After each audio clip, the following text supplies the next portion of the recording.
dad baa la dilaa, dad baa la dhacaa, dhiigooda la daadiya, hantidooda la bawaa. Qof ka hadasha male, qof dabagasha male, su-aashuna waa falkan yaa geystay, jawaabtuna waa ma aqaan. Waa layska indha tira, waa layska dhega tira, mas-uul kastana markuu saxaafadda ka hadlayo wuxuu dhahayaa waa la qabanaa, waa la xukumaa, sharciga la keenaa, waa la dilayaa. taasi waa afka baac culeys male, hadal heesta saxaafaduna waxay noqotay kooxo hubaysan oo heebtooda la aqoon. dariska ciidanka labisan ayaa dhacdil iyo kufsi geystay. taasi hal jeer maha, taasi laba jeer maha, way soo noqota mana aqa xilligay dhammaan doonto.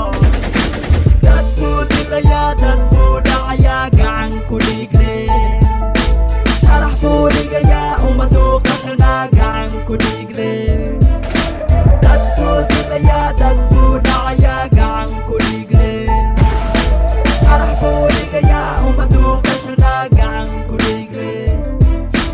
kuwa lagu dili dhagax, kuwa laga jari madax, kuwa ku dhintay qarax. noloshaasi waa madax, noloshaasi waa jarax, taasi uma baahna sharax, mana aha farax. qurun iyo qabiil qalbiga ka masax, qaranka difaaca qofna ha ka sugin fasax.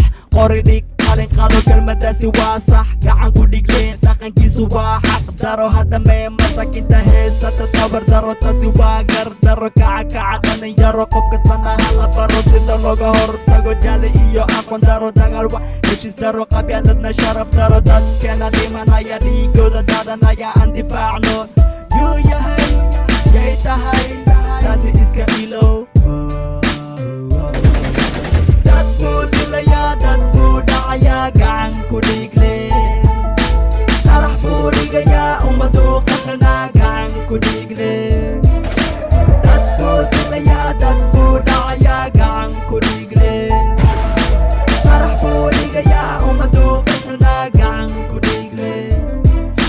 gacan ku dhigle masakiin badan meydkooda wadada wartay, kuwii wax bartay qoorta ka jirtay, qarna waa xirtay. taasi maxay dartay, way ka sii dartay, diinta ma ku bartay.